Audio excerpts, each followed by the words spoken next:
예, 안녕하세요. 예, 팟캐스트 참새 인문학적 책 읽기의 진행자 참새입니다. 오랜만이죠. 음, 제가 자주 온다고 해놓고 또 그래도 한 달에 한 번씩 정도 올리는 것 같은데요. 음, 더 자주 올리도록 하겠습니다. 예, 매일 말만. 어, 제가 최근에는 좀 강의에 꽂혀가지고 그것 때문에 좀 바빴거든요. 저기 창원에 롯데마트 문화센터에서 강의를 해요. 심리학이랑 글쓰기 강의 지금 하고 있는데요. 어, 어제 그것 때문에 좀 바빴고, 그 다음에 앞으로는 좀 더 시간 내서 팟캐스트를 할 예정입니다. 그 최근에 했던 공황과 불안의 극복 제 책이죠. 예, 그걸로 팟캐스트 했는데 반응이 별로 안 좋은 것 같아서 그냥 빨리 마무리를 하도록. 그 다음에 제가 마지막으로 그냥 한 편 해가지고 올리는 걸로 하겠습니다. 예. 오늘 할 책은요. 나는 세계 일주로 경제를 배웠다 책인데 이게 이제 저희 독서클럽 창원이라는 데가 있거든요. 거기서 이제 이 책으로 독서 모임을 하고 싶다고 누가 이렇게 올라와서 제가 바로 신청을 했습니다. 일단은 제가 뭐에 끌렸냐면 이 제목에서 세계 일주로 경제를 배웠다. 이게 되게 매력적이지 않습니까? 세계 일주도 하면서 이제 돈도 벌었다 이런 건데, 어, 어쨌든 좀 제목에 꽂혔던 것 같아요. 이게 좀 매력적인 게 이 사람이 실제로 세계 여행을 하면서 돈을 버는 그 과정을 책으로 담았고, 그리고 실제로도 돈을 많이 벌었고요. 6개월 동안 뭐 한 1억 정도를 벌었나? 예. 실제로 우리가 그 정도 벌기 힘들잖아요. 그러니까 재밌었고, 이 작가에 대해서 잠깐 소개를 하자면 코너 우드먼이라는 사람이에요. 74년생이고 아일랜드 영국의 태생이고 맨체스터 대학교에서 경제학을 공부하고 뭐 아더 앤더슨, 에른스트 영, 앤영 뭐 이런 컨설팅 회사라고 해요. 이런 데서 애널리스트 하고 트레이더로 일을 하다가 하루에 고액 연봉자였죠. 하루에 100만 원 넘게 벌었으니까. 근데 어느 날 이거 하다가 자기가 좀 회의를 느낀단 말이에요. 숫자로만 너무 일을 하는 것 같아서 이게 실제로 좀 현장에 뛰어들고 싶은 그런 마음이 들어서 일을 그만뒀어요. 원래 살던 집을 처분해가지고 2만 5천 파운드, 그러니까 한 우리나라 돈으로 한 5천만 원 정도의 기본 자금을 가지고 세계로 여행을 떠납니다.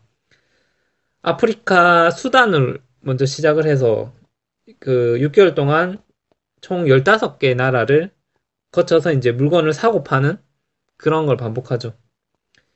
원래 이 사람은 좀 경제를 배울 때 책으로 배워가지고 이런 세계 시장이 처음이었잖아요. 그러니까 현장에 어떤 베테랑 상인들의 협상 기술 같은 거 그런 것도 좀 배우고 그런 식으로 했죠. 근데 처음에 제가 이걸 봤을 때 어, 이렇게 하면은 돈을 쉽게 벌 수 있나 이렇게 생각을 했는데 실제 책을 읽어보니까 만만한 건 아닌 것 같아요. 만약에 내가 6개월 동안 1억 준다고 해도 이런 모험을 할 수 있을까 할 정도로 좀 그런 경험들이 많이 나오는데 예를 들면 뭐 수단에서 낙타를 구입하려다가 스파이로 몰려가지고 감금될 뻔한 적도 있었고 멕시코에서 서핑보드 팔려고 하다가 물에서 익사할 위기에 처하기도 했었고 근데 이거는 뭐 자기가 자기가 약간 좀 더 적극적으로 물건을 팔려고 하다 보니까 이렇게 된 것도 있었고요.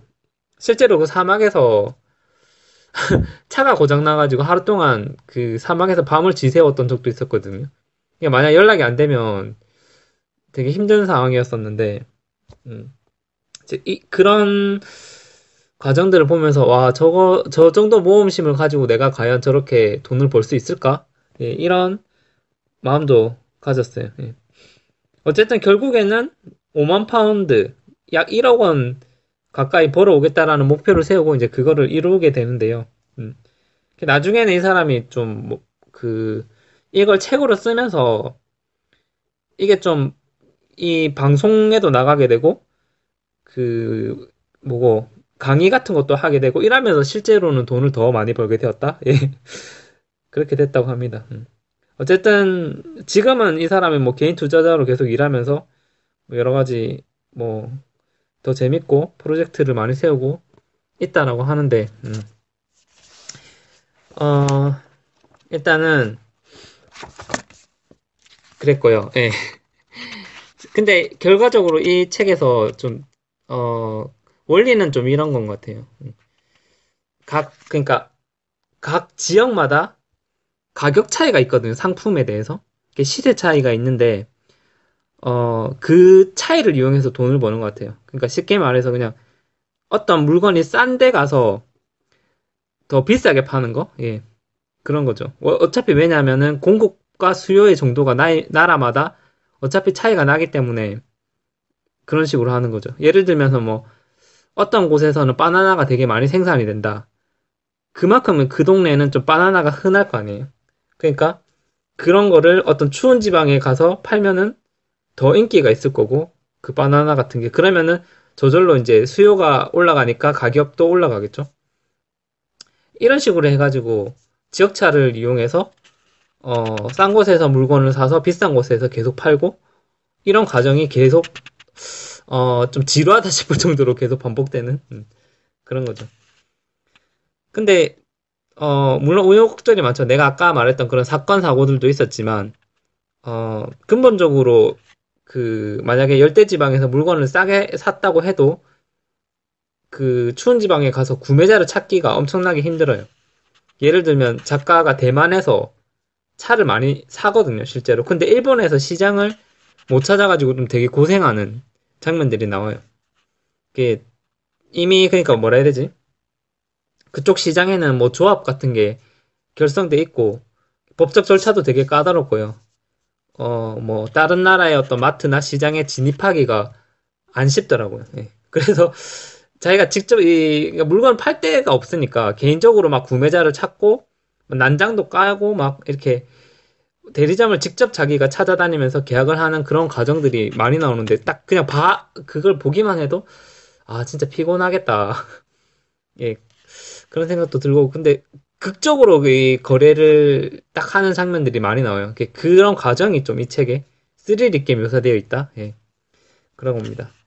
사실 책에는 뭐 그것 말고 별 내용이 없는 것 같지만 자세히 보면은 좀 흥미로운 부분들이 좀 있어요. 제가 오늘 다룰 내용들이 이제 그런 부분들인데요. 첫 번째 이렇게 코너 오드먼 이 사람 장사하는 거 보면은 스토리에 되게 집착하는 걸 알 수 있어요. 예. 그러니까 결과적으로 보면은 뭐 싸게 사서 비싸게 팔아야 하는 건데 그 상품의 가치를 어떻게든 비싸게 팔아야 되니까 높이고 싶은 거예요. 그래서 그 중 하나가 이제 자기가 스토리를 이용을 하는데 예를 들어서 처음에 자기가 모로코에서 그 카펫을 팔았어요. 그때 사람들한테 그 카펫을 팔면서 카펫에 얽힌 여러 가지 이야기들을 함께 팔려고 시도를 하거든요. 그 뭐 현지인들한테 직접 자기가 찾아가요. 뭐 그래가지고 이 카펫을 어떻게 만들게 됐는지 뭐 직접 인터뷰하는 장면들이 나오고 그리고 그 물건을 판 사람들한테 같이 이제 사진도 찍고 막 견본도 챙기고 이런 식으로 자기가 카페트의 가격을 좀 더 많이 받으려고 좀 노력하는 이런 장면들이 좀 많이 나오거든요. 여기 그거와 관련해서 책 읽어보면 지금 보고 계신 카펫을 만든 여인은 마당에 울타리가 쳐진 집에 살았네요. 무늬의 테두리 선이 보이시죠? 그게 바로 울타리를 뜻합니다. 그 다음은 임신한 여성의 작품입니다. 벌써 아이가 셋이네요. 여기 별 3개가 바로 그녀의 아이들을 상징합니다. 뭐 이런 식으로 스토리를 자꾸 막 붙여서 파는 거거든요. 이게 되게 웃긴 거는 실제로 그쪽에 거래되는 시장에서는 뭐 이런 여러 가지 스토리가 진실이 아니어도 상관없다. 뭐 이런 개념이에요. 실제로 모로코 그 현지에서 카펫 판매하는 사람들도 이야기들을 막 지어내기에 열심인 그런 거를 많이 볼 수 있었거든요. 책에서는 사미르는 이런 이야기가 정말 모두 진짜인 줄 알았느냐며 껄껄 웃었다. 카펫에 담긴 사연은 사실이 아니고 관광객들도 그렇게 믿을 것이라고 기대하지 않는다고 했다. 어쨌든 거의 이 정도까지고 그리고 어, 이야기를 진짜 전문가 수준으로 그쪽에서는 좀 많이 지어낸다는 거죠. 우리가 상품들을 팔 때 이야기를 낑겨 파는 건데, 이거는 제가 좀 생각을 해보니까, 근데 실제로 이야기를 만드는 사람들은 되게 많잖아요. 좀 대표적으로 게임 같은 거, 뭐, 스타크래프트 같은 우리가 게임을 했을 때, 스토리를 만드는 사람들이 있잖아요. 원래 게임만 만들기도 되게 버거울 텐데, 그들의 어떤 창작성을 발휘해가지고. 스타크래프트 같은 경우에 보면, 캐릭터별, 종족별 뭐 그런 역사와 사양 같은 게 다 있고 막 세계관도 만들잖아요. 그리고 게임 미션을 실제로 해보면은 스토리를 알 수 있어요.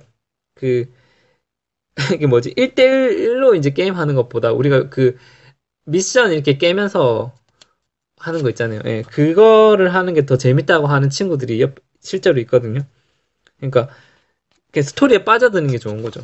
스타크래프트뿐만 아니라 다른 게임들도 스토리를 만들기에 다 여념이 없는 그런 걸 볼 수가 있고, 어쨌든 이 작가는 스토리가 힘이 있다는 거를 정확하게 알고 있었던 것 같아요. 실제로 사람들은 스토리를 좋아하고 가치를 두는 그런 경향이 있죠. 아마 카펫 구매자들도 카펫을 사고 나서 아마 이렇게 다른 사람들한테 이렇게 말할 가능성이 높겠죠. 이 카펫은 말이야 이렇게 하면서 어떤 사연이 있는 줄 알아 이렇게 하면서 아마 카펫을 자랑하겠죠. 아마 그렇게 하려고 아마 그런 카펫을 사는 거죠. 그러니까 스토리가 실질적인 상품보다 더 가치가 있다. 어떤 면에서는. 예. 그래서 어쨌든 사람들이 돈을 더 많이 주고 물건을 사게 되는 거고. 옛날에 일본에 제가 이것도 제가 본 이야기인데 일본에 어떤 태풍이 되게 분 적이 있었어요. 뭐 다들 아는 이야기일 수도 있는데 사과나무에 사과가 떨어져서 농사가 망하게 됐죠. 태풍이 심하게 보니까. 근데 한 농부가 어떤 아이디어를 냈어요. 사과에 이제 나무가 끝까지 붙어 있는 사과를, 그러니까 떨어진 사과도 있고 끝까지 붙어 있는 사과도 있었을 거 아니에요. 그때 이게 뭐 태풍이 불어도 안 떨어진 사과라고 해가지고 홍보를 그런 식으로 해서 더 비싼 값에 팔자고 했던 거죠. 그 실제로 10배 이상 높은 가격에 사과를 다 팔아가지고 그쪽 이제 농부들은 태풍 평소 때보다 더 큰 수익을 낼 수 있었다고. 태풍이 불었지만. 이제 사람들이 그때 실제 사과를 샀던 사람들이 사과를 단순히 어떤 식용이 아니고 누군가한테 힘을 내라 이런 메시지로 선물용으로 좀 많이 썼다라고 해요. 용도 자체도 좀 달라진 거죠. 어쨌든 사과에 좀 스토리를 결합함으로써 돈을 부가가치를 더 높인 그런 케이스가 될 수가 있겠죠. 이 작가가 멕시코 쪽에 나중에 나오는데 멕시코에서 이제 서핑보드를 팔았어요. 근데 그 보드를 자기는 좀 더 비싼 값에 팔기 위해 가지고 멕시코에서 가장 서핑을 잘하는 사람을 찾아갔어요. 그 사람이 앙헬이라는 이름을 가진 사람인데 자기의 어떤 서핑보드를 타보게 하고 소감을 듣고 직접 그 사람한테 보드를 약간 팔기도 했어요. 몇 개. 같이 사진도 찍고 이렇게 어떤 그런 식으로는 스토리를 급 제조한 거죠. 예. 그리고 자기가 직접 이제 대리점 같은 데 찾아다니면서 이거는 유명한 서핑 보드들을 타는 사람 앙헬이 이 보드가 좋다고 이미 증명했고 심지어 내가 이 보드를 그 사람한테 팔기까지 했다라고 하면서 사진도 보여주면서 대리점에 계속 이렇게 다 팔아치우는 예. 이런 모습도 좀 보여줍니다. 예. 그 다음에 이제 또 하나가 실제적인 상품보다 더 부가가치가 있게 파는 것 중에 하나로 이 작가가 이게 행동들을 보면은 친환경적인 거, 친동물적인 거 뭐 이런 거 있잖아요. 좀 약간 착한 이미지 그런 이미지를 더 부가를 해서 물건을 파는 경우가 되게 많더라고요. 제가 보니까 아프리카에서 자기가 칠리 소스, 예, 그거를 사고 또 다른 나라에서 파는데 이제 이런 게 있나 봐요. 아프리카에는 코끼리가 되게 많거든요. 코끼리가 많은데 요새 코끼리들은 사람이 사는 데까지 막 이게 침입을 하나 봐요. 그래서 사람들이 너무 화가 나거나 이러면 코끼리를 총으로 쏴 죽이고 약간 이런 경우들이 있는데 칠리 소스 그 나무가 그 코끼리가 그 칠리 소스 냄새를 되게 싫어하나 봐요. 그래서 칠리 소스 나무 근처에도 안 오는데 그래서 칠리 소스 나무를 이렇게 심음으로써 농사 주변 하는데 거기 심음으로써 코끼리가 접근하지 못하게 해서 그 코끼리가 원래는 죽을 수도 있는 코끼리를 보호한다. 뭐 이런 차원에서 어쨌든 이 책에서는 그렇게 설명이 하는데 어쨌든 중요한 거는 그 코끼리를 보호한다. 예, 이런 이미지로 칠리 소스를 팔았다라는 거고. 또 한 가지는 뭐지? 자기가 목재 장사 나무를 사가지고 멕시코에서 나무를 사서 영국에 팔았나? 어쨌든 그래요. 그것도 좀 친환경적이다. 나무 장사가 친환경적일 수는 없는데, 나무 한 개를 벨 때마다 한 개를 심는다, 뭐 이런 회사였거든요. 그래서 어쨌든 뭐 친환경적이다. 라는 제품을 강조해서 조금 더 유리한 딜을 실제로 했고요. 실질적 가치에 착한 상품이라는 메리트를 좀 더해가지고, 더 비싸게 판 거죠. 이게 아마 이런 심리가 있는 것 같아요. 우리 모두가 어떤 도덕적인 인간이 되고 싶어 하는 마음, 그 심리를 자극하는 건데, 예전에 어떤 물 파는 생수 회사나? 예, 거기 CJ 미네어터인가?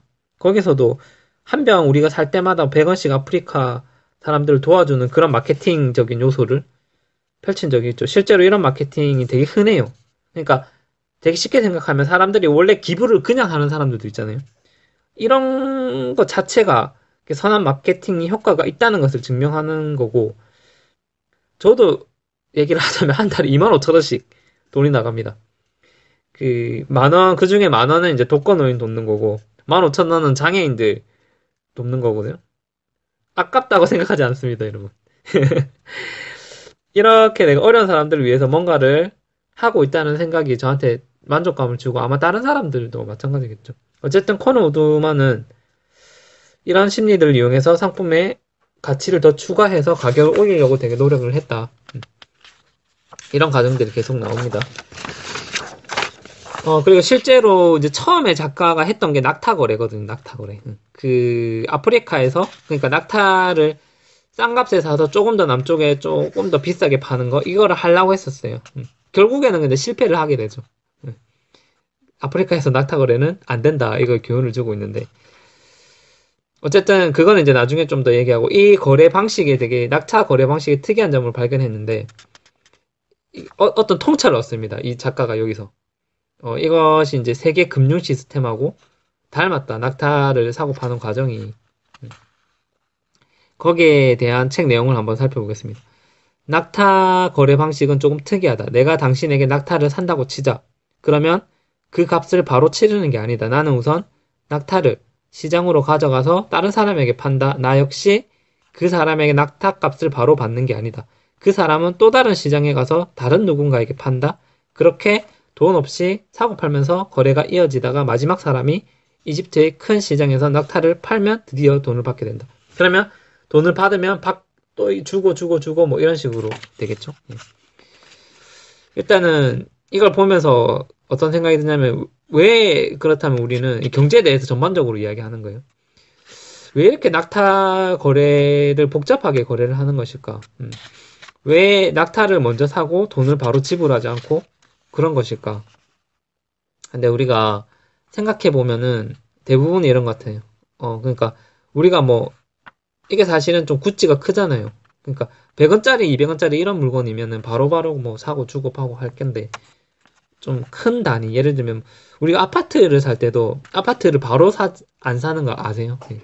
잘 안 사요. 그러니까 일단은 그 사람들한테 전체적으로 그걸 그 공정한 기회를 주기 위해서 그런지 모르겠는데 일단은 청약을 받아요. 이게 청약을 받는다고 해서 이제 청약 받은 사람이 아파트를 다 사는 것도 아니죠. 청약 받는 사람은 그냥 그 아파트를 살 권리를 갖는다는 거고 실제로 아파트를 사는 것과는 좀 별건데 결국에는 이게 좀 구찌가 커서 그런 것 같은데 일단은 그 정도의 구매력 있는 사람을 한 번에 찾기에는 좀 힘들다라는 그런 거겠죠. 낙타든 아파트든 이 사회에 거래되는 좀 모든 것들이 실제로 물건을 사는 사람들은 구매력이 있는 사람들이고, 이제 그런 사람들은 부자일 것이고, 이런 사람들이 뭐 아파트 청약할 때 막 줄 서서 기다리고, 민주적인 절차 다 지켜가지고, 그러지는 않을 것 같거든요. 이런 사람들은 최대한, 부자들이니까 그냥 최대한 접근성이 좋은 거래처를 이용할 것 같고요. 이렇게 실질 구매력이 있는 사람들이 사람들 편의에 좀 맞추기 위해서라도 자본은 없지만 발 빠른 사람들 있잖아요. 돈 냄새를 맡을 줄 아는 사람들이 먼저 움직이는 거죠.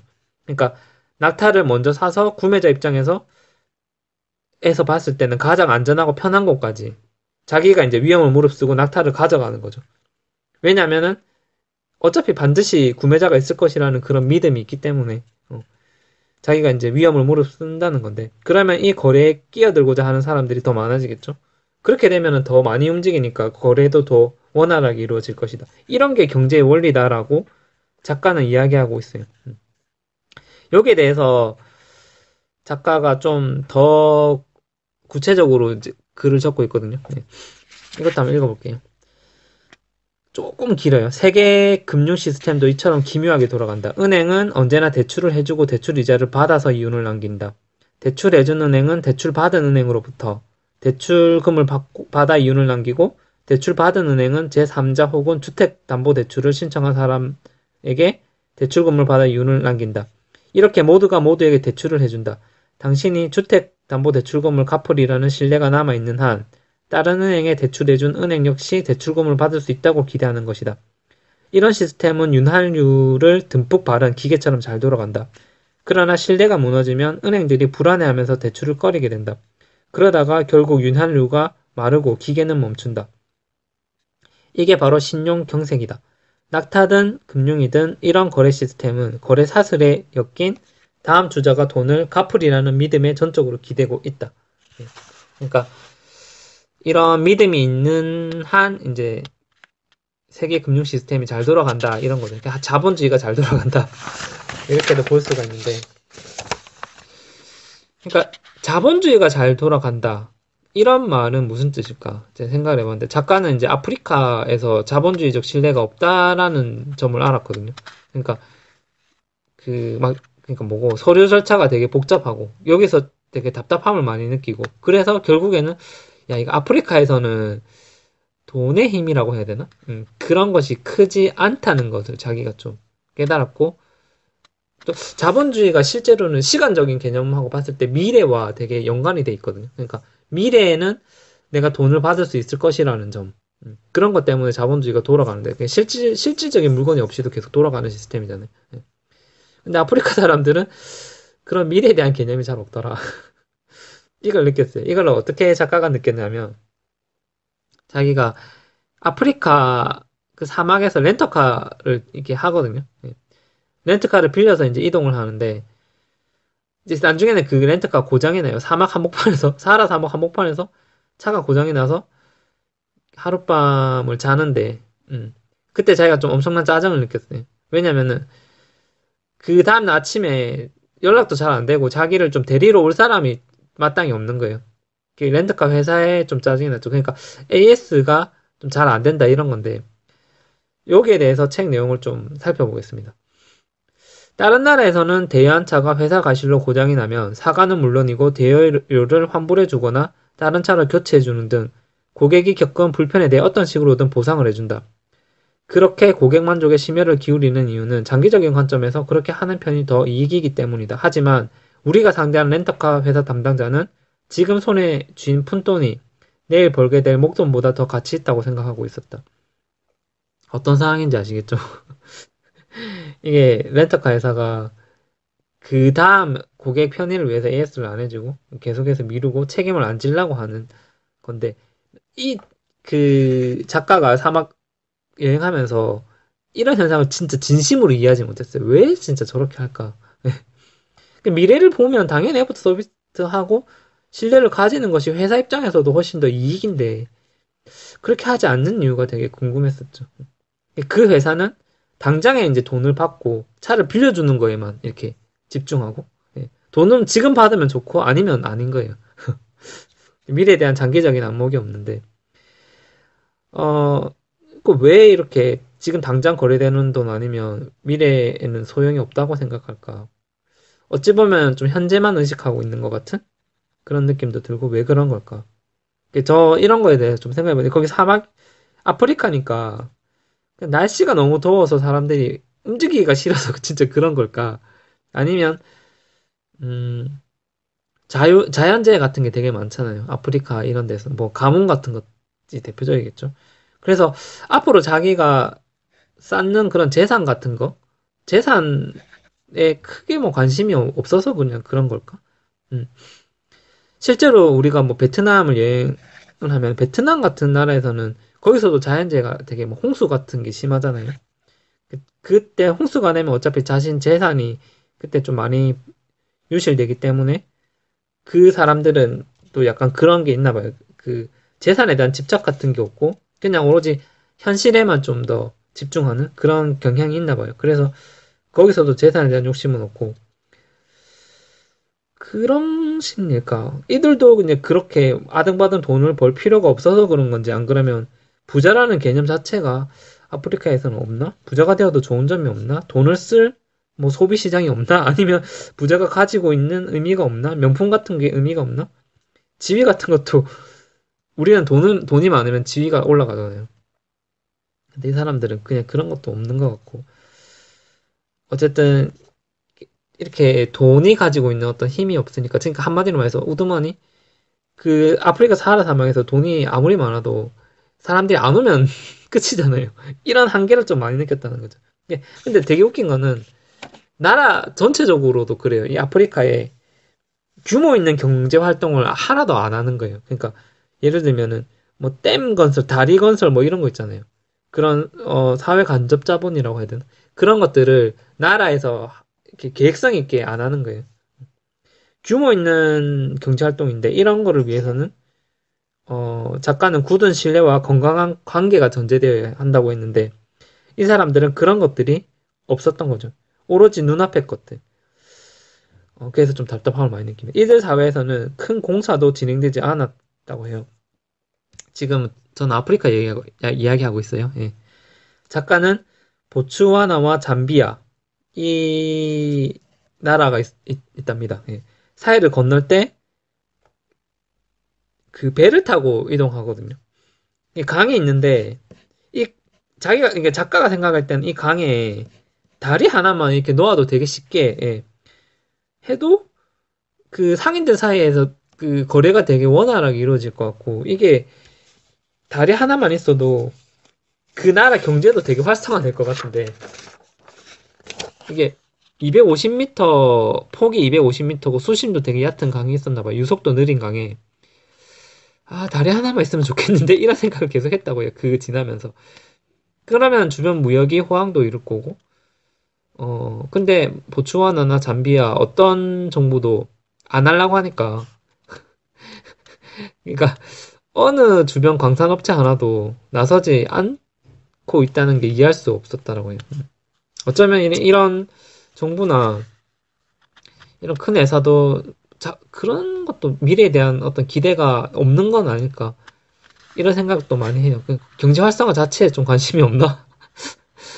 어, 아니면 거기 일하는 사람들이 이렇게 뭐고 우리가 흔히 이런 공사를 할 때는 어, 최소한 뭐 한 달 정도 기다려 월급이 들어오거나 이렇게 하잖아요. 근데 우리한테 만약에 한 달 뒤에 월급을 줄 건데 니 일하겠냐라고 물어보면 우리는 당연히 하잖아요. 왜냐면 월급은 들어오니까. 근데 이 사람들 입장에서는 당장 돈을 주는 게 오늘 하루 일한 것 이렇게 당일 지급하지 않는 이상은 일을 안 한다라는 이런 느낌이 드는 거예요.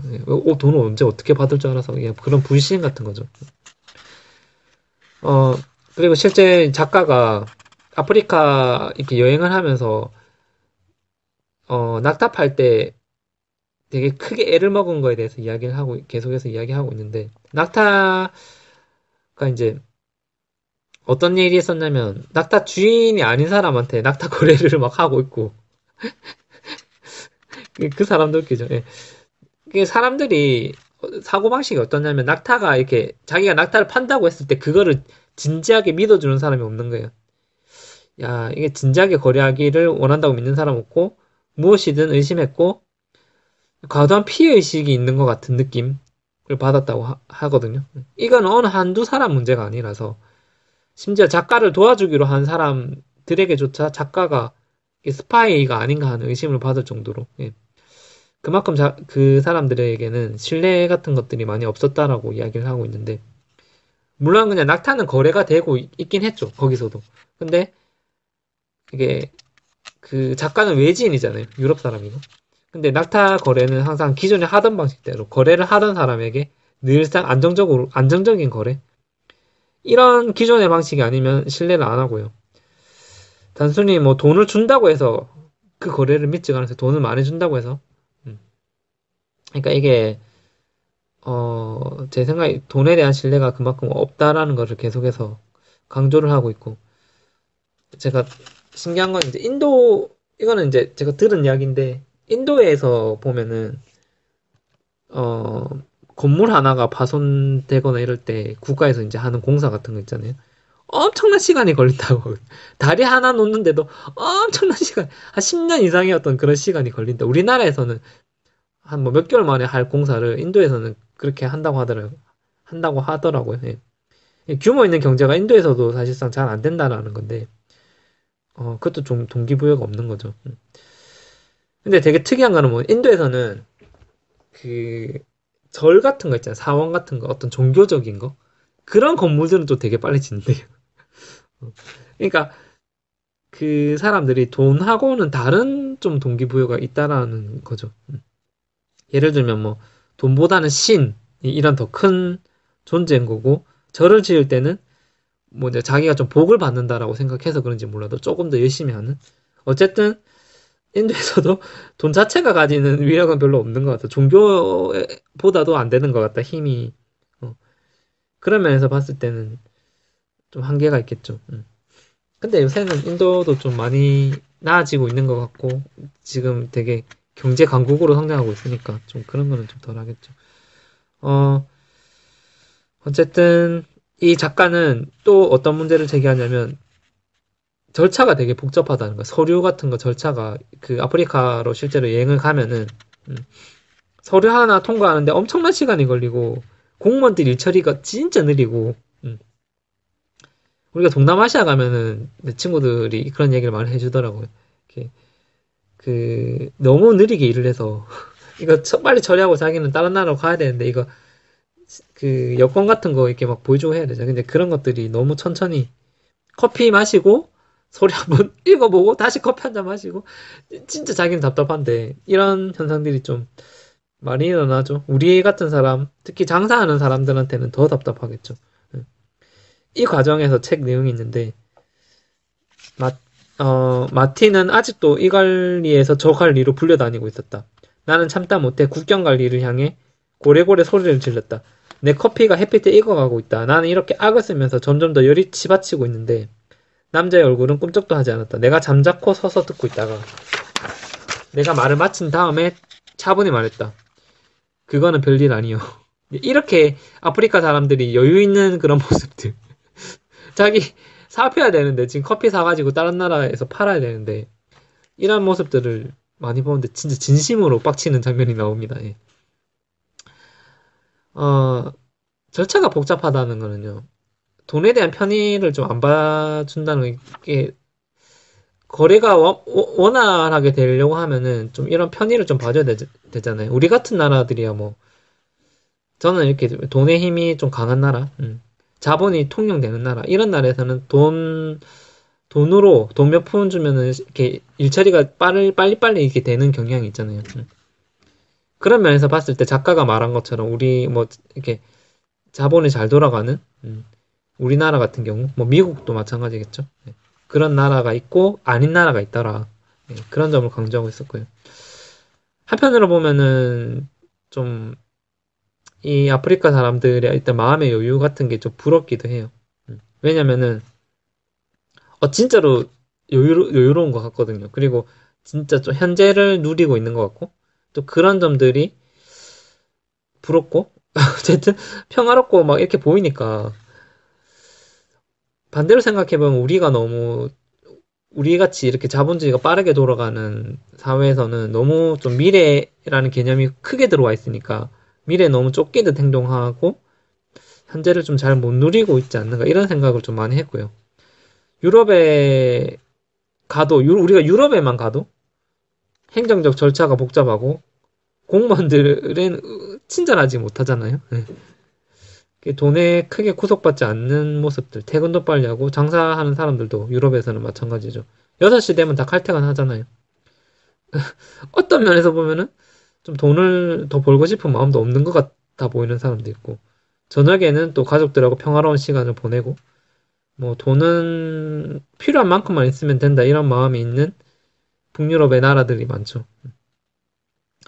그런 면에서 봤을 때 우리나라 사람들이 매일 이렇게 아둥바둥 살고 맨날 야근하고 밤새고 이런 모습들이 좀 대조적이라는 생각도 들고, 하여튼 그런 생각이 우리는 참 열심히 살고 있는 것 같은 그런 생각도 많이 하고요. 이 책을 읽으면서. 어쨌든 제가 나는 세계 일주로 경제를 배웠다 해서 했던 인상적인 부분들을 한번 정리해봤고요. 이거 2부에서 또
예, 그러면은 나는 세계 일주로 경제를 배웠다. 2탄. 오늘 이제 마무리 한번 하도록 하겠습니다. 일단은 작가가 이제 아프리카를 여행했을 때 친구 이야기가 나오거든요. 그 친구가 살고 있었는데 유럽에서, 그러니까 아프리카에서 되게 잘 살고 있었어요. 그러니까 유럽에서 못 누리던 그런 호사를 아프리카에서 누리고 있었거든요. 그러니까 그 대목을 한번 읽어보겠습니다. 믹은 아프리카에서 많지 않은 소득으로 상류층의 삶을 누릴 수 있다는 그 사실에 만족하고 있었다. 우리가 여기까지 오는 건 고향에서 사는 형편으로 엄두도 못 내는 것을 폴로 같은 게임도 부담 없이 할 수 있어서예요. 이렇게 이야기를 하는데요. 폴로 같은 그런 게임들이 되게 고급 스포츠잖아요. 그러니까 일부러 유럽 사람들이 아프리카로 많이 가서 산다는 건데, 이게 생각해보면 우리도 뭐 베트남이나 동남아시아 가면은 조금 더 잘 살 수 있잖아요. 거기는 물가가 싸니까. 근데 제가 이 대목에 관심을 두었던 이유가, 우리가 이런 생각 자체를 잘 안 한다는 거죠. 그냥 뭐 어디든지 물가 싼 나라에 가면 살 수 있는데, 그러니까 그런 면에서 봤을 때 제가 이 책을 읽으면서 계속 느꼈던 것 중에 하나가, 야, 작가는 상당히 생각 방식, 사고 방식이 되게 개방적이다라는 걸 알 수 있었거든요. 근데 우리는 너무 우리 세계에만 갇혀 사는 것 같은, 예, 그런 느낌을 받았고요. 이렇게 책을 읽다 보니까 저는 이 대목이 가장 중요하겠다 싶었던 게 딱 있었어요. 그 대목을 한번 읽어볼게요. 우리는 누구나 자신만의 세계에 갇혀 산다. 당장 코앞에 닥친 문제에 정신을 쏟고 있으며 내가 나를 둘러싼 모든 것에 영향을 미치고 그로부터 영향을 받는다는 사실을 잊어버리기 쉽다. 작가는 이렇게 어떤 틀에서 벗어나라는 이야기를 계속하고 있는데요. 그 작가는 진짜 유연한 사고방식을 가진 것 같아요. 예를 들면 뭐 어떤 지역에서 조금이라도 수요가 있겠다 생각하면은 공간이나 시간적 제약 없이 이렇게 바로 실행하려고 하는 그런 모습들이 많이 나오는데요. 아마 이런 점에서 작가가 6개월간 1억을 벌 수 있지 않았나. 확실히 그런 것 같아요. 차이점을 보니까. 처음에는 이제 작가도 단순한 마음에서, 어, 이렇게 세계 일주를 해서 돈을 벌려고 했었거든요. 그런 게 어떤 거냐면, 읽어볼게요. 나는 전통적인 방식의 거래가 아직 가능한지, 한 나라에서 물건을 사서 이를 다른 나라에 가서 웃돈을 얹어서 파는 일이 가능한지 직접 알아보고 싶었다. 이렇게 하는데, 저는 뭐 이런 장면들이 고정관념을 깨는 거라고 생각을 하거든요. 일단은,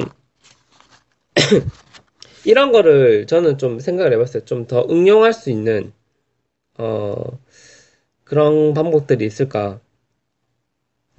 예전에 저 TV에서 봤는데 좀, 뭐지?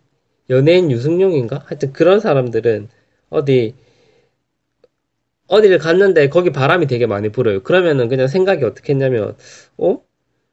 바람이 많이 부네. 그냥 연을 한번 만들어서 팔아볼까? 이렇게 해가지고. 연을 만들어 팔았는데, 연을 이제 거기서 팔았죠. 그냥 어딘가에서 사가지고. 근데 대박을 쳐서 돈을 많이 벌었다는 이야기가 있고요. 뭐, 그러니까 그런 거 있잖아요. 뭐, 내 동생 친구들은 고속도로에서 김밥도 팔기도 했고요. 뭐 그런 적극성 같은 게 좀 필요하겠죠.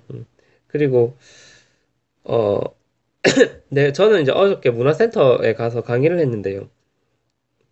신기한 거는 그냥 강의를 하다 보니까 되게 신기하고, 이런 거 하면서 사람들이 돈을 주고 이런 걸 보러 온다는 것도 신기하고, 그냥 제가 뭐, 남들을 가르칠 만큼 그렇게 뭐 대단한 사람이 아니잖아요. 근데 야, 결국에는 저는 이제 말하는 걸 좋아하고 그 말을 또 들으러 오는 사람들이 있다는 것 자체가 여기서 이제 수요가 생기는 거죠. 저는 돈을 벌 수가 있고. 그러니까 그냥 잠깐 그런 생각에서 참 다양한 방식으로 돈을 벌 수도 있겠구나. 이 고정관념만 깨면은 말이죠. 그래서 그 어떤 사람은 그 뭐지? 그 유럽에서 생각났는데 유럽에서 여기 오니까 라면이 없네.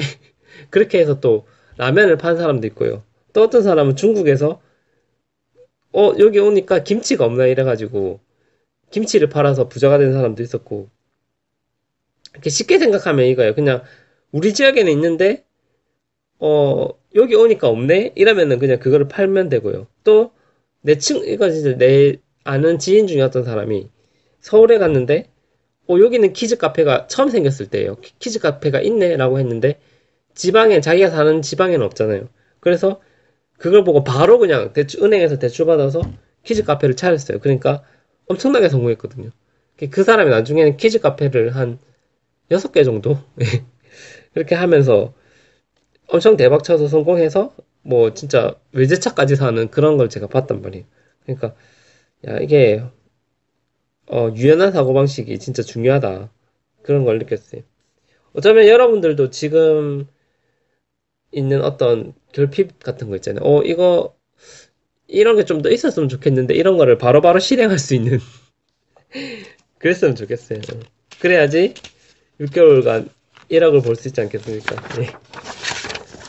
어, 융통성과 관련해서 이제 또 에피소드가 나오는데, 작가는 멕시코에 가서 서핑보드를 팔았거든요. 이때 신기한 거는 자기가 직접 브랜드를 만드는 장면이 나와요. 흔히 우리는 이제 브랜드 같은 거는 좀 거대한 회사나 대기업에서 만든다라고 생각을 하는데, 작가는 자신이 직접 브랜드를 만드는 그런 장면이 나오거든요. 한번 읽어볼게요. 브랜드는 자신의 상품을 믿어도 좋다고 판매자가 소비자들을 안심시키는 수단이다. 브랜드를 성공적으로 키워내려면 시간과 비용과 노력이 든다. 한번 브랜드가 사람들 머릿속에 각인되기만 하면 그 다음부터는 어마어마한 이익을 볼 수 있을 뿐만 아니라 이를 발판 삼아 새로운 시장을 개척하기도 훨씬 수월해진다. 이 보드를 위해 특별히 올라라는 브랜드를 만들고 겉면에 로고도 정성껏 새겨 넣었다. 여기에 어떤 이름을 붙이는가는 내 자유였다. 고급스러운 이미지를 더해보려고 디자인에 일가견이 있는 친구 피터에게 도움을 요청했다. 작가는 뭐 브랜드에 대해서 뭐 이런저런 이야기를 하고 있지만 이제 제가 깜짝 놀란 것은 작가가 이것을 직접 만들 생각을 했다는 건데요. 그 솔직히 저는 이렇게 생각해요. 브랜드를 개인이 만들어봐야 얼마나 뭐 효과가 있겠어요. 그 브랜드를 지속시켜야 되고 이거 확산시켜야 되는데 그러기 위해서는 지속적인 마케팅과 자본이 필요할 것 같아요. 근데 작가는 어차피 그렇게까지 할 생각은 없었던 것 같은데 그냥 뭐 그냥 재미로 만드는 것 같기도 하고 어차피 자기가 서핑보드 사업을 계속 할 것도 아니었잖아요. 근데 그래도 자기가 좀 뭐라 아 이게 브랜드라는 것을 만들면 좋다라는 인식은 있었고 그거를 바로바로 갖다 붙이는 이 실행력 이런 적극성 이게 진짜 대단한 것 같아요. 그래서 이제 작가의 적극성에 대해서 좀 잘 나타난 부분들을 한번 다뤄보도록 할게요. 읽어볼게요. 한여름 시장에 딱 들어맞는 물건만 찾을 수 있다면 대박을 터뜨리는 건 시간 문제다. 돈만 벌 수 있다면 해변에 물건을 늘어놓고 직접 장사에 나설 용의도 있다. 하루 동안 도쿄 몇몇 시장에서 좌판을 좀 빌려볼까 하고 담당자를 만나봤지만 번번이 퇴짜를 맞았다. 전화도 하고 이메일도 보내고 심지어 직접 찾아가 선물까지 안겨보았지만 모조리 실패했다. 시장에는 발도 들이지 못했다. 이판사판의 심정으로 거리에서 팔기로 했다. 차 봉지를 담은 쟁반에 노끈을 달아 목에 걸었다. 여기에 판매용 포스터를 붙이니 영락없는 샌드위치맨이었다. 이 차가 마시는 차를 말하는 거예요.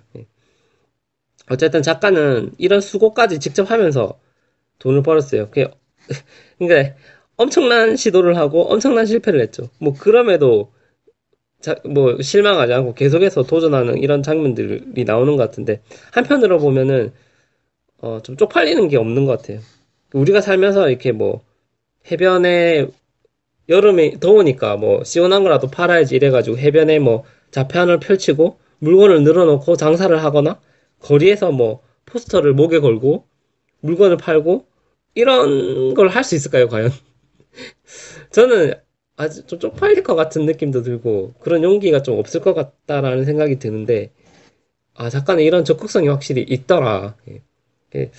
제가 이런 거를 좀 가져보면 좋을 것 같아요. 이렇게 보면은 뭐 또 돈은 아무나 벌 수 있는 건 아닌 것 같다. 예, 한편으로 이런 생각도 들고 그리고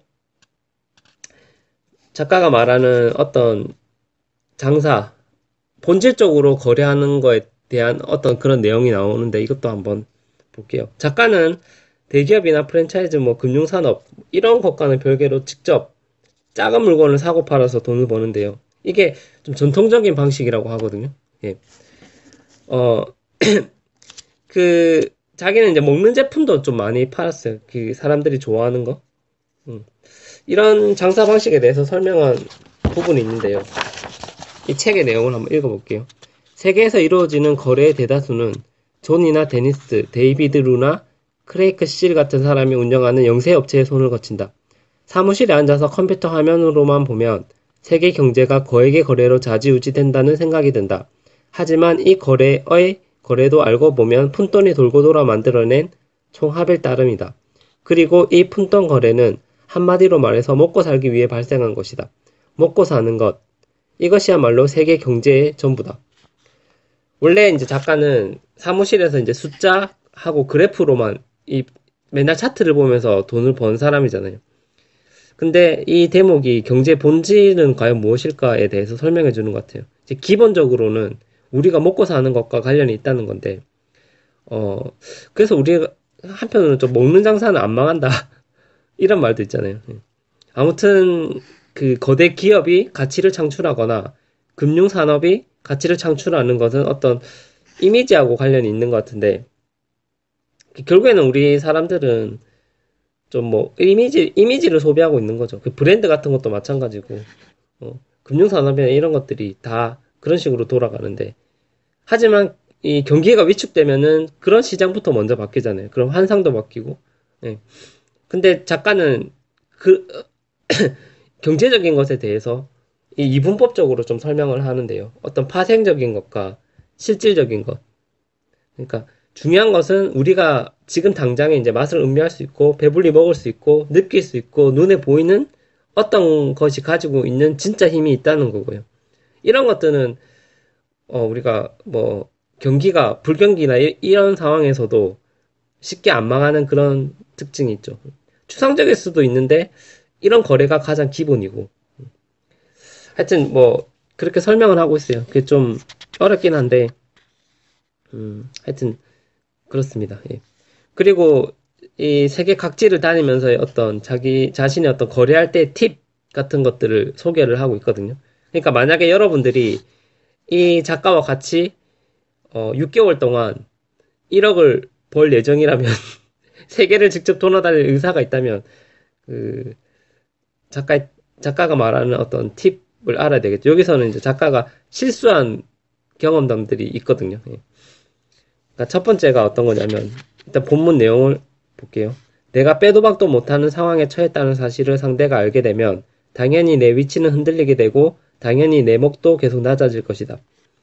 어, 작가는 이제 세계를 돌면서 이런 상황에 많이 처했어요. 그게 주로 시간과 날짜의 제약이 있어가지고 이런 상황이 그게 언제까지 여행을 해야 되고 이런 걸 미리 다 정해놨거든요. 예. 그러니까 그 언제까지 여기를 떠나야 되고 언제까지 이 물건을 팔아야 하는지에 대해서 그 상대방한테 말을 하면 안 된다는 거예요. 마음은 급한데 안 사면 말고 이런 배짱이 있어요. 왜냐면 이렇게 자기가 조급함을 드러내면은 어쩔 수 없이 물건 가격이 내가 불리하게 돌아간다는 거예요. 상대방도 이 심리를 아니까 결국에는 심리 싸움인데 조급한 걸 들키면 안 되고요. 두 번째가 자기는 이 뭐지? 잘 모르는 물건에 투자하지 말라라는 그런 개념이거든요. 한번 보세요. 나는 차를 팔 자격도 없었고 차에 대해서 아는 것도 없었다. 나는 다시 한번 쥐뿔도 모르는 시장에 무턱대고 발을 담갔다가 참담한 실패를 경험하고 말았다. 잘 모르는 물건에 투자하지 말자고 다짐했는데 뒤돌아서기 무섭게 똑같은 실수를 저질렀다. 더군다나 우롱차를 한 종류도 아니고 몇 종류나 사들이더니 게다가 우롱차를 파는 일도 생전 처음 보는 사람에게 전적으로 기대고 있었다. 돈을 잃어도 싸다. 작가는 이렇게 말을 하고 있는데요. 잘 모르는 물건에 투자하지 말라고 하는데 우리가 세계 일주를 해서 물건을 사고 파는데 과연 뭐 우리가 알고 있는 물건이 뭐 얼마나 될까요? 많이 없겠죠. 세계를 돌아다니다 보면은 이런 실수는 어쩔 수 없이 있는 것 같은데요. 그래도 이제 뭐 굳이 얘기하자면 그래도 최대한 우리가 잘 알고 있는 분야의 물건을 사고 파는 것이 좋겠다. 이런 조언을 하고 있고요. 이게 좀 의외로 좀 사기를 치는 사람들이 많은 것 같아요. 만만한 곳이 아니니까. 예. 그리고 이제 유통기한이 이제 지나치게 짧거나, 세 번째예요. 유지 비용이 많이 드는 것은 안 파는 것이 좋다라고 이야기하고 있어요. 유통기한이 짧으면은 시간이 갈수록 마음이 조급해지고, 예, 뭐 커피 같은 거 팔 때도 작가는 마음이 되게 조급했거든요. 아프리카에서 이 커피 팔 때 혹시나 변색되거나 이런 걱정들을 많이 했어요. 그러면은 이제 조급함을 드러나게 되고, 그러면 물건을 더 싼 값에 넘길 수밖에 없죠. 작가가 이제 그 말 있잖아, 말을 팔 때도 실패했고, 말이 안 팔리면은 자기가 이제 계속 데리고 댕겨야 되는데, 그 말이 안 좋은 게 뭐냐면, 이게 먹이도 계속 줘야 되고요. 심지어 방구도 많이 껴요. 작가는 그 여행 중에서 그 말하고 같은 공간에서 잠을 잔 적도 있거든요. 근데 하도 방구를 많이 껴가지고 말들이 상당히 힘들었다고. 예. 그런 내용이 책에 나와 있어요. 그 똥도 치워야 되고 이게 여러 가지로 비용이 많이 들어가거든요. 그래서 이런 가축들 같은 거를 다루지 않는 것이 좋다라고 나중에 이제 자기가 느꼈어요. 아, 이런 건 하면 안 되겠구나. 작가가 샀던 물건 중에서는 옥도 있거든요. 옥을 이제 갈아가지고 그거를 팔라고 하는 게 있었어요. 근데 이런 거는 조급할 이유가 없죠. 잘 안 팔려도. 왜냐면은 부피가 작고요. 변질될 염려도 없고 유지비용도 거의 안 들었기 때문에 그냥 언제든지 사람을 만나서 팔기만 하면 되잖아요. 그러니까 이런 물건들을 팔라고 좀 하고 있어요. 그리고 이제 작가가 여행을 하면서 몇 가지 느낀 점 같은 게 있는데 이건 그냥 단편적으로 제가 몇 가지 이렇게 얘기해 볼게요. 인도 사람들이 믿는 사실이 이게 책 내용에 하나 있다. 해외에서 만들어진 상품은 무엇이든 인도제보다 뛰어나다는 것이다. 인도 사람들은 자기 나라 국산보다는 무조건 메이드 인 어디 그 외국 상품들을 무조건 선호하는 경향이 있다. 그래서 일본에서는 그런 걸 참고해서 장사를 하는 게 좋고요. 가축 거래가 힘들다고 한다. 주인이 가축에 쉽게 애정을 느끼는 탓에 팔아야 할 때가 오면 그 정을 떼어내기가 고통스럽기 때문이다. 이런 얘기를 하는데 아마 몰라요. 좀 유럽 사람이라서 더 그런 걸 수도 있죠. 더 그런 걸 수도 있어요. 정이 많으니까. 자기가 이제 생물들을 사고 팔 때는 좀 더 마음이 아팠다고 해요. 그리고 좀 더 아쉬워하고 더 막 높은 가격을 부르려고 하다 보니까 이렇게 실수를 많이 하고. 우리나라 사람들은 옛날에 자기가 키우던 강아지도 보신탕도 해먹고 하는데 물론 요즘은 뭐 안 그러겠지만 이런 거 보면 이제 그 문화가 좀 다른 것 같기도 하고. 예. 어쨌든 그리고 일본에 갔을 때 느낀 거는 뭐냐면 일본인들은 살짝 괴상한 것이면 지대한 관심을 보인다. 이런 말을 하거든요. 그러니까 일본 사람들이 어떤 그런 성향이 있구나. 그리고 이거 일본 가서 또 느낀 건데 런던에서는 3m 이내에 쥐가 있다고 하는데 일본 가면은 생선을 두고 그렇게 말할 거다. 생선 초밥과 회에 대한 일본인들의 애착은 국가적이다. 일본에서는 사람들이 생선을 좋아한답니다. 회도 되게 보편적으로 있고. 그래서 자기가 그 일본 갔을 때 직접 이제 생선을 잡아다가 팔거든요. 결과적으로는 성공했어요. 되게 원시적인 방법이에요. 배 타고 갔다가 낚시해가지고 그걸 이제 다시 어시장에 파는 건데 그리고 노가다에서 돈을 좀 많이 벌었죠. 그리고 마지막으로 제가 하고 싶었던 이야기는 작가가 가지고 있는 어떤 인적 네트워크 있잖아요. 그거에 대한 이야기가 있는데, 이 작가는 실제로 나라를 갔을 때 자기가 구매자를 찾는 일이 되게 어렵다고 했잖아요. 근데 그런 어떤 네트워크, 항상 자기가 아는 친구나 지인들한테 전화를 걸어서 혹시 여기에 좀 물건을 팔 수 있을 만한 데가 없냐라고 물어봤어요. 그리고 거기에 대해서 최대한의 많은 정보를, 그러니까 작가는 정보가 되게 중요하다는 사실은 이미 전에 일을 했기 때문에 금융산업에서 알았던 것 같아요. 이렇게 원시적으로 거래하는 것 자체에서도 정보가 중요하다. 그리고 그 정보는 자신의 인적 네트워크에서 찾는 경우가 많았고, 애가 예전에 그 멕시코에서 브랜드 만들 때도 그 디자인 하는 것도 사실은 어떤 전문가가 자기를 도와줬잖아요. 이런 게 중요한 것 같은데 작가는 그걸 굳이 강조하진 않아요.